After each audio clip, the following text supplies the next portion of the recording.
Las mansiones se alzan como fortalezas sobre jardines esculpidos, con precisión casi ceremonial. Sus fachadas de piedra impenetrables y sus ventanas reflejando tonos dorados al caer la tarde.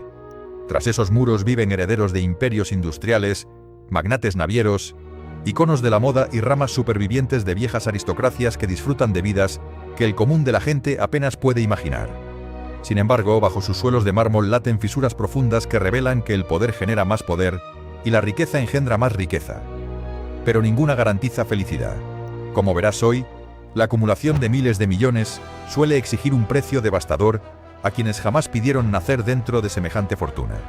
No son simples relatos de niños ricos, sino crónicas de fragilidad humana, donde las mismas riquezas destinadas a liberar a sus herederos terminan transformándose en los instrumentos de su cautiverio y, en ocasiones, en la semilla de su destrucción. En la cúspide de su poder, J.T. Paul Getty podía comprar casi cualquier cosa sobre la tierra. Su imperio petrolero se extendía por continentes, su colección de arte rivalizaba con museos enteros, y su mansión Tudor albergaba 72 habitaciones repletas de tesoros incalculables. Sin embargo, instaló un teléfono público para que los invitados pagaran sus llamadas, símbolo perfecto de la contradicción que marcó su vida, una fortuna inconmensurable junto a una frugalidad obsesiva. Esa paradoja no solo definió su carácter, sino que acabó envolviendo a toda su familia en un aura de tragedia. Mientras aumentaba la fortuna privada más grande de su tiempo, sus relaciones personales se desmoronaban. Hijos atrapados en adicciones, conflictos interminables, un nieto secuestrado y mutilado, y un apellido que con el tiempo evocaría sufrimiento más que esplendor. Este episodio te conducirá por la historia del hombre que alcanzó la cima absoluta, pero terminó muriendo solo entre objetos que nunca lograron llenar su vacío. En 1957, J. Paul Getty abrió la revista Fortune y descubrió que lo declaraban el hombre más rico de Estados Unidos. En una ironía casi literaria, leyó la noticia desde Sutton Place, la mansión inglesa donde se había recluido lejos del país que le había dado su fortuna. Aquella propiedad del siglo XVI simbolizaba tanto su poder como su creciente desconexión emocional con el mundo.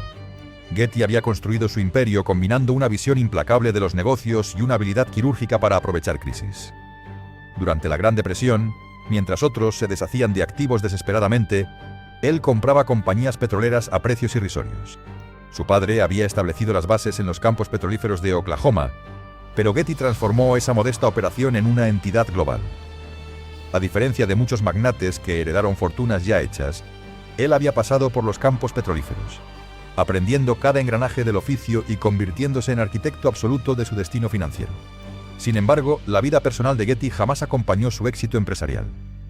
Sus 5 matrimonios fallidos, sus 5 hijos con 4 mujeres distintas, y su obsesión creciente por el control financiero lo fueron alejando de cualquier vínculo afectivo sólido.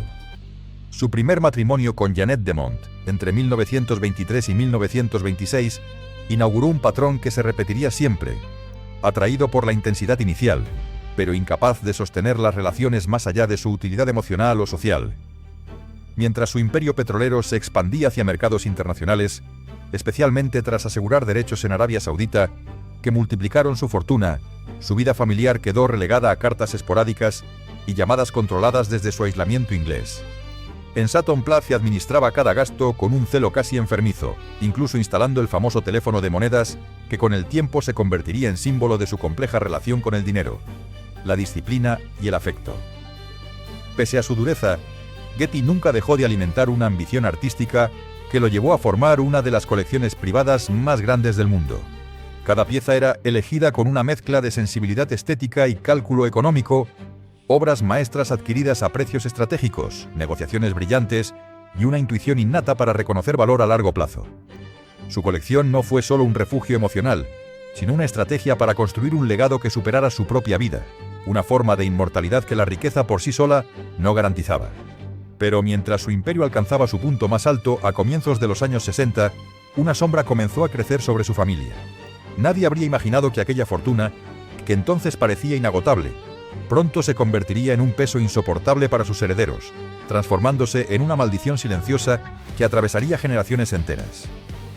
La historia de los hijos de Getty se desenvolvió en plena prosperidad estadounidense de la posguerra, un escenario donde la riqueza del patriarca parecía casi mitológica. Pero el dinero, como cada uno descubriría, no ofrecía protección contra los propios demonios. y en muchos casos los atraía con más fuerza.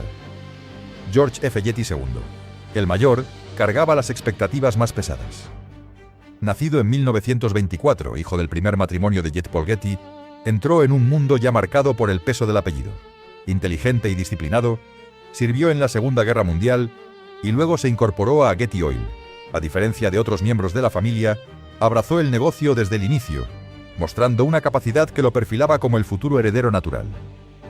Pero su relación con su padre siempre fue compleja. Getty respetaba su talento, aunque mantenía con él la misma frialdad formal que aplicaba a cualquier empleado.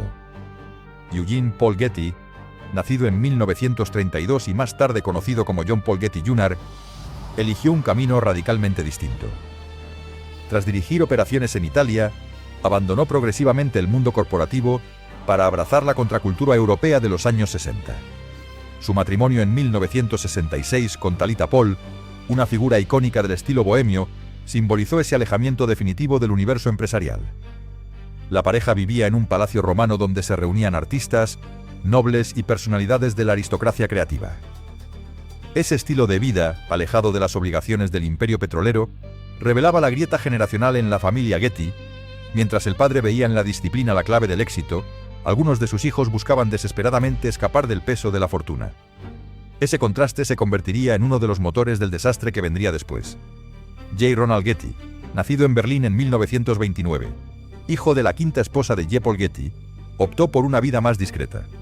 Aunque permaneció involucrado en asuntos familiares, evitó protagonismos y mantuvo un perfil mucho más moderado que sus hermanos. Gordon Peter Getty, nacido en 1933 de la misma rama familiar, sería quizá el más equilibrado en su combinación de sensibilidad artística y talento empresarial.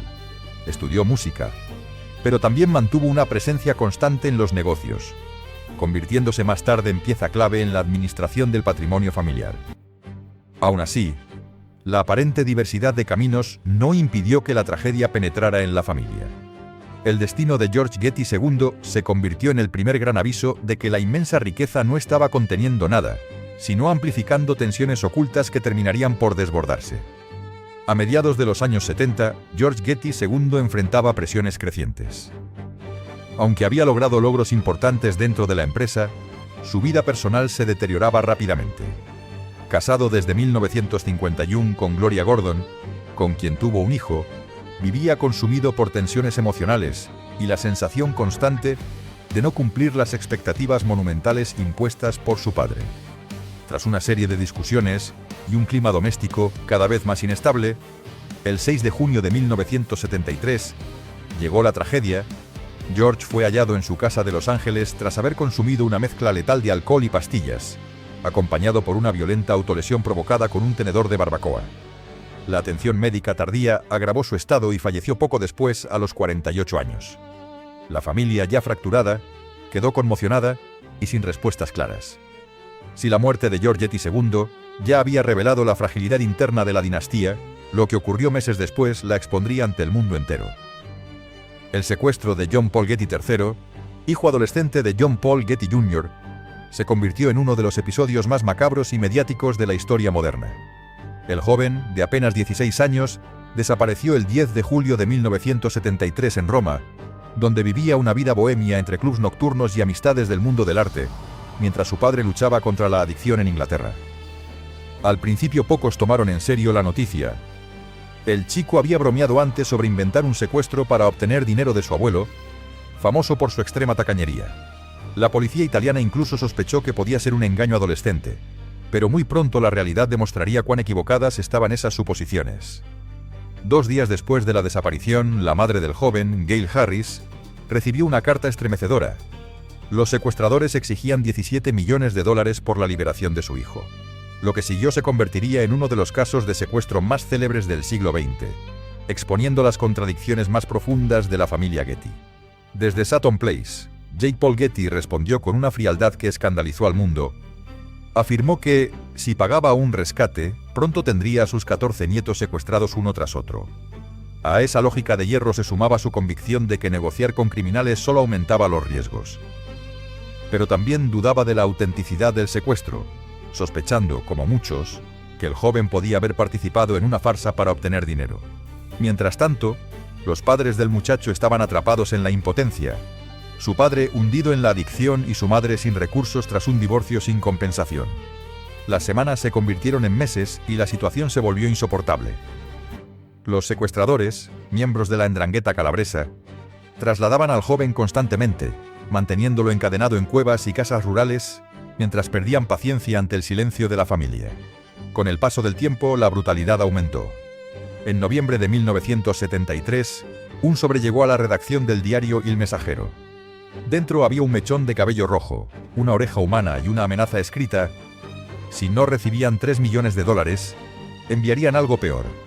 Acompañando la macabra prueba venía una carta escrita por el propio joven: esta es la oreja de Paul. Si no recibimos dinero en 10 días, el resto llegará en pequeños pedazos.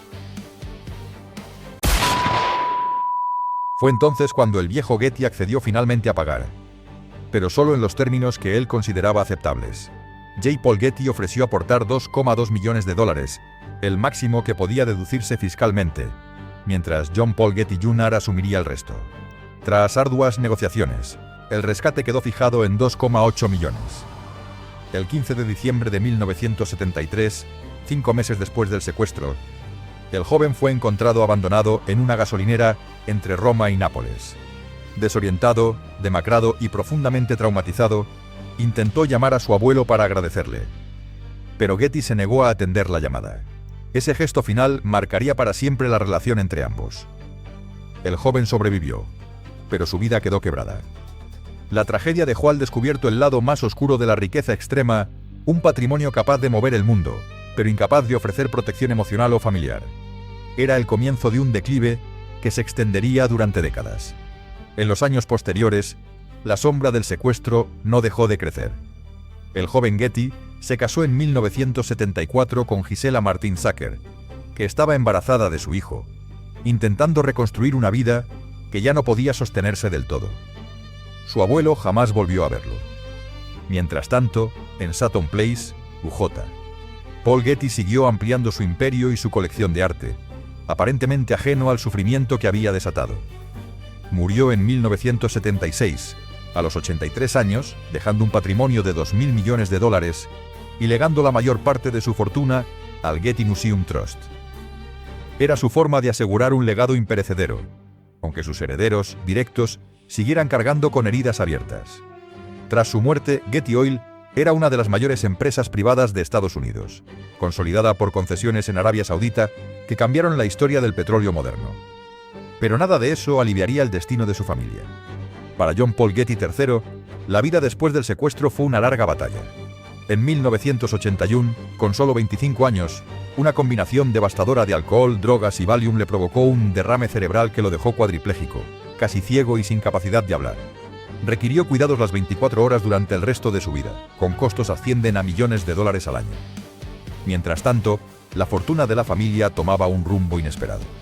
En 1984, tras años de tensas negociaciones, Texaco compró Getty Oil por $9.900 millones, poniendo fin al control directo de los Getty sobre el sector que había construido el imperio.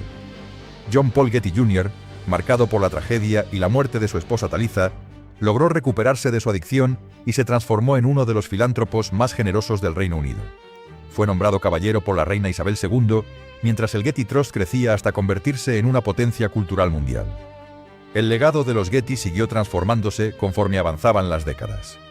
Gordon Getty, considerado durante años el más equilibrado de los hermanos, enfrentó su propio escándalo en 1999, cuando salió a la luz que mantenía una segunda familia en Los Ángeles, oculta durante años.